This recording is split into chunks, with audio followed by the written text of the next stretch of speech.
মেহনত করি একান জায়গার মাঝে আয়ুরে একান ব্যানারর নিচে আয়ুরে তাফাকিয়তের সাথে মেহনত করি আসলে আনাল্লাহ বলি রোহিঙ্গা এফডিএম এর রিপ্রেজেন্টেটিভ কমিটির তরফত অনারের বেশা বেশি শুকরিয়া। তাই আই বেশি কিছু নহয়ম আহাজ করি আর যেন মেসেজ হব ইয়ান ইন্টারন্যাশনাল কমিউনিটির হাসে ইন্টারন্যাশনাল কমিউনিটি হইলে দুনিয়ার যেদন মানুষ আছে ইন ইন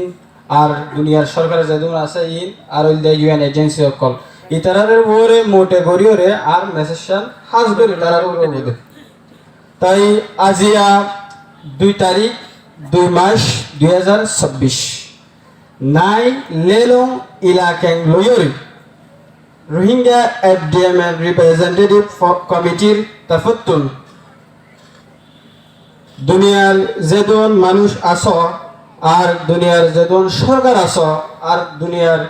যেদন ইউএন এজেন্সি সকল আছো ইন বেগুনরে রোহিঙ্গা এফডিএম এর কমিটির রিপ্রেজেন্টেটিভ কমিটির তরফতুন আই এহতগান হইতে চাইরা হন্নানে হইলে আজিয়া আর ক্যাম্পম বাদে তালফালার বাসার নিচে 7 বছর পর্যন্ত এদুন কষ্ট করি মেহনত করি আর ফিউচার না থাকার পরেও আর এদুন কষ্ট করি থাকার পরেও ওনারা মেহনত করি ওরে আর আজ পর্যন্ত হনাকান নতিজা বার করে দিন না পারো কেল্লা ওনারা রোহিঙ্গা কমিউনিটি জিন আর কেমন মাঝে আসি ইন লইরে ওনারা কনসাল নগর তাই আই রোহিঙ্গা এফডিএম এর রিপ্রেজেন্টেটিভ কমিটি তরফতুন ইয়ান হতে চাই আর রোহিঙ্গা কম বেহতর বুঝে বেহতর জানে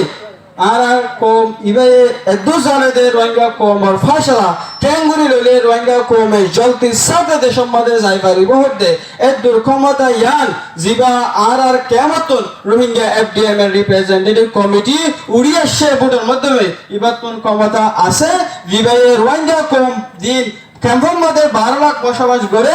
ইনার ফসলা দিবার দূর আইয়া ওনারা আর একলা একলা কনসাল নগর জব আইয়া ওনারা দিবাই 12 লাখ রোহিঙ্গা মানুষ জিন ক্যাম্পের মধ্যে আছে জিনের বাবুতে বেহতর বুঝে জিনের বাবুতে একান বালা ডিসিশন দিভারে ডিসকাশন করি পারে আর সাজেশন দিভারে ইবাল্লা এর বইও ইবাল্লা এর হতাহর পরে রোহিঙ্গা কমলাকান জলদি সাথে একান নতিজা বার করি দেশের মাঝে ইজ্জতের সাথে হকের সাথে দেশের মাঝে পৌঁছাই বললাম মেহনত করো আইয় মদত করো গাই যদি কে ওনারা ভূমিকা নয়ের এম হলে আর 7 বছর পর্যন্ত ক্যাম্পের মাঝে থাকি গই আর তোর আর এন্দিলা জীবন বর্তমান নহর আর কতদিন তাকিও আর তোর আর দেশত যাইতো মনে হর দুদিকে ওনারা রোহিঙ্গা এফডিএম এর রিপ্রেজেন্টেটিভ কমিটি লয়রে কনসাল করি বললাম ভূমিকা নয়ের হলে রোহিঙ্গা এফডিএম এর রিপ্রেজেন্টেটিভ কমিটি তো আর কান রাস্তা তোয় ফরিবর মজবুর হয়ে যাবে আশা করি ওনারা বুঝে যাচ্ছ। আসসালামু আলাইকুম ওয়া রাহমাতুল্লাহি ওয়া বারাকাতুহু।